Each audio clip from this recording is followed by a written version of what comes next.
103.4 Kelas FM, this is the actual radio. Classy people, masih di program manajemen praktis with Iskandar Z. Lubis, Just Make It Simple. Nah, kali ini kita sudah ada di sesi terakhir dan saya cukup penasaran nih Pak dengan rencana jangka panjang tadi. Nah, padahal kita sudah punya rencana jangka panjang ya, tapi haruskah ada rencana bulanan? Harus dibagi-bagi seperti itu lagi Pak? Oke, jadi sebenarnya agar lebih detail, ya, agar lebih efektif gitu. Ya. Jadi pertama setelah kita membuat sebuah visi, ya, kita membuat rencana jangka panjang. Ya. Sering juga orang menyebut itu sebagai roadmap. Ya. Jadi roadmap itu peta jalan yang untuk mencapai tujuan tersebut. Ya. Nah, dalam peta jalan tersebut itu masing-masing tahun itu bisa saja adalah target antara kita sebutnya, ya, dengan ukuran-ukuran yang seimbang. Tadi sudah disinggung sama Lia tadi ya. Jadi katakanlah target kita tahun 2024 perusahaan ini menjadi perusahaan seperti ini. Misalkan seperti itu dengan ukuran-ukuran yang jelas. Pada tahun 2023 tentu belum seperti 2024, tapi menuju ke sana. Gitu. Di tahun 2022 lebih rendah lagi mungkin. 2021 begitu juga semakin terus. Lalu kemudian kenapa sih perlu tahunan? Ya, itu tadi supaya kita lebih fokus setahun tersebut. Ya. Jadi apa yang kita capai tahun 2021 itu akan menjadi pondasi anak tangga pertama untuk mencapai anak tangga kedua di tahun 2022. Kira-kira seperti itu. Gitu. Nah, lalu di tahun tersebut 2021 kita masih bagi lagi bulanan. Karena memang ya masing-masing bulan dalam satu tahun itu ya itu akan sangat unik sebenarnya. Kita nggak bisa bilang flat. Ya. Jadi umumnya bisnis itu punya profil yang berbeda-beda. Ya. Katakanlah saya sebut bisnis apa ya? Bisnis saya mengelola perusahaan PT Yasiga Sarana Utama, contohnya ya, pengelolaan packer. Ya, pengelolaan packer itu artinya pengantongan semen. Nah, tentu berpengaruh dengan bisnis semen. Ya. Jadi perencanaan kita di semester 1 dengan semester 2 itu beda. Karena permintaan semen di semester 1 itu relatif lebih rendah. Dan umumnya pada saat seperti itu pabrik itu sedang di-overhaul, diperbaiki. Permintaan pasar ya seiring dengan adanya APBN ya itu mulai baru belanjanya itu di semester 2 misalkan. Nah, jadi bisa saja kita di semester 1 aktivitas kita itu lebih kepada pemeliharaan, peralatan gitu seperti itu berbeda ya. Nah, nanti lalu kemudian semester 2 itu akan peaknya gitu. Jadi tentu saja berbeda. Belum lagi nanti kalau ada pengaruh Ramadan atau Lebaran itu akan khas lagi. Nah, jadi banyak faktor sehingga masing-masing bulan itu wajar kalau dibuat perencanaannya juga khas berbeda-beda. Saya yakin kawan-kawan juga di radio punya pola seperti itu, ya kan? Jadi penjualan itu biasanya relatif meningkat justru di Ramadan ya. Betul. Nah, nanti akan turun sedikit pada saat Lebaran. Ya grafiknya tiap tahun udah jelas tuh sebenarnya. Kan ada polanya gitu. Kita akan ketemu pola itu. Masing-masing bisnis punya pola yang berbeda-beda. Oke. Pak, kalau menurut Bapak nih ya, apa sih yang membuat sebuah perusahaan besar bisa kolaps dan bahkan hancur atau bubar jalan begitu saja di luar faktor adaptasi? Katakanlah misalnya contohnya Nokia, BlackBerry misalnya gitu. Mereka pasti sudah punya perencanaan kan? Iya. Tapi ternyata di prakteknya perusahaan yang sudah seraksasa itu pun ternyata bisa hancur, bisa berhenti begitu Pak. Ya, itu tadi mungkin ketepatan merespon perubahan kalau saya bilang. Ketepatan merespon perubahan.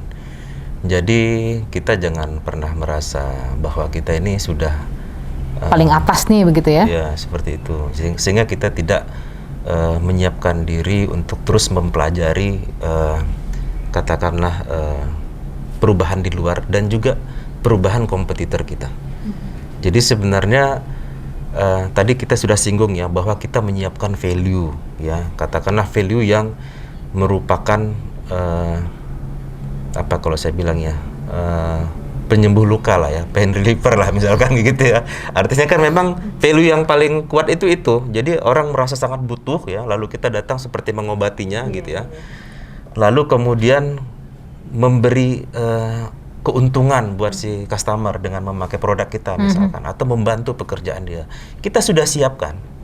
Tapi ternyata ada kompetitor lain yang bisa memberikan lebih. Nah, pengertian kompetitor ini sudah sangat luas kalau sekarang. Jadi kalau dulu mungkin radio itu hanya berpikir bahwa kompetitornya adalah radio. Ya. Sekarang udah melebar lagi. Melebar kemana-mana kan gitu ya. Atau misalkan media cetak, mungkin bayangannya dulu ya, bayangannya kompetitornya hanya media cetak. Ternyata sekarang kan tidak gitu ya. Jadi kita memang harus lebih dalam lagi melihat apa sih value yang gue berikan sebenarnya gitu ya. Ternyata kan adalah media informasi kan. Nah, dengan perubahan teknologi, media ini berubah gitu atau bertambah gitu ya. Jadi kalau di balance scorecard itu mungkin di perspektif learning and growth ya Pak ya? Jadi kita memang harus terus belajar meningkatkan kemampuan kita. Dan forecasting juga ya Pak ya? Perencanaan itu termasuk forecasting ya sebenarnya? Memang awalnya sebenarnya itu ya. Jadi itu kan menjadi dasar, kan kita mulai dari ujung dulu. Ya, dari ujung dulu. Jadi perkiraan ke depan itu seperti apa ya.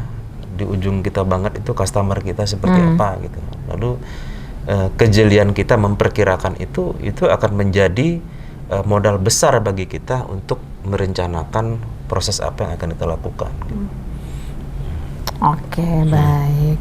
Dan kalau seperti Radio Klesi nih Pak, Radio Klesi ini kan sudah dibagi-bagi menjadi beberapa bagian, ada divisi program, marketing, keuangan, gitu Pak. Nah, kira-kira itu masing-masing dari divisinya perlu membuat perencanaan sendiri atau mengikuti perencanaan yang sudah ada di atasnya aja nih Pak? Ya, jadi tadi kita sebutkan ada perencanaan jangka panjang, ada perencanaan tahunan, ada perencanaan bulanan. Katakan itu rencana besar Radio Klesi sebagai sebuah perusahaan. Tentu saja ketika rencana itu akan dieksekusi, perlu ada pengorganisasian. Itu adalah bahasan kita berikutnya ya. Ya, jadi pengorganisasian ini maka ada struktur organisasi kan, ada bagian program tadi misalkan, ada bagian teknis, ada bagian pemasaran, ada bagian keuangan. Tentu saja masing-masing ya menyusun rencana untuk mendukung rencana organisasi tadi. Atau lebih pasnya rencana organisasi itu diturunkan ke bawah gitu. Dan itu akan diterjemahkan berbeda, tapi kalau secara kolektif sebenarnya adalah untuk mendukung program organisasi tadi. Jadi ya memang harus ada perencanaan, bahkan di dalam masing-masing organisasi tadi, katakanlah program, katakanlah Yuri dan Lia berada di departemen program misalkan. Bahkan masing-masing individu bisa saja diturunkan rencana untuk dia sebagai penjabaran dari rencana dari departemen tersebut. Ada hal yang sangat penting sebenarnya ya. Ketika di jajaran organisasi programnya ini rencananya sudah bagus gitu. Tapi ketika setelah diturunkan ya, ternyata kok nggak jalan ya gitu ya. Karena sering sekali ya kita itu terjebak menjadi pulau-pulau. Jadi seolah sendiri. Iya, gitu jadi ya? ini departemen program punya target sendiri. Dengan egonya sendiri. Dengan egonya sendiri. Ini nanti akan kita bahas nih ya, masalah ego ini betapa besarnya dampak buruknya kepada organisasi ya. Kemudian departemen pemasaran juga asik sendiri gitu. Sehingga mereka seolah-olah terdiri dari beberapa pulau yang terpisah-pisah gitu. Jadi masing-masing punya target sendiri gitu. Paling parah tuh kalau saling tidak mendukung dan saling menjatuhkan. Otomatis jadi saling menjatuhkan begitu ya Pak ya? Ya itu jadi nggak bagus gitu. Betul, harusnya masing-masing mereka dalam sebuah organisasi juga harus memetakan customer gua itu siapa sih. Jadi kita sendiri di dalam organisasi itu juga punya customer internal. Dan kita itu dengan harus tulus ya mensupport dia gitu. Iya, betul. Karena dengan mensupport dia akan bisa maksimal mensupport tahapan proses berikutnya, yang pada akhirnya kita sebagai sebuah organisasi menghasilkan produk yang memang dibutuhkan ya oleh customer ujung kita yang akan memberi katakanlah kompensasi pembayaran ke kita gitu. Jadi itu pentingnya ada rapat koordinasi untuk men-stem lagi nih yang di jalan ke kanan ke kiri itu tadi. Iya, jangan asik sendiri gitu. Bener. Satu ke kanan, satu ke kiri itu. gitu ya. Ya, itu. Jadi akhirnya nggak kecapai tujuan besar atau rencana Ya, besar yang sudah disusun oleh skala perusahaan, karena masing-masing merasa rencana kecil mereka tuh justru lebih oke dibandingkan rencana kecil divisi lain, begitu Pak ya? Iya, makanya kita harus bisa melihatnya melalui helikopter view. Kenapa Ya. perlu visi? Itu kembali lagi menyatukan itu. Oh, kita nyatu loh di sini. Iya, Pada iya. saat divisi kita itu sama gitu. Oke, jadi batasan strategis itu ditentukan oleh si pimpinan perusahaan atau si pemegang saham, Pak? Strategis ya. Ya, batasannya. Ya, koordinasi lah ya. Koordinasi. Pemegang saham dan juga yang menjadi manajer atau direktur di organisasi tersebut. Idealnya begitu ya? Idealnya seperti itu. Tapi seperti kita bahas sebelumnya, sebaiknya dalam menyusun apa saja libatkan sedapat mungkin seluruh anggota organisasi sehingga ada engagementnya. Oke. Harusnya kalau proses penyusunan visi dan rencananya itu melalui tahapan seperti itu, pulau-pulau itu harusnya nggak terjadi.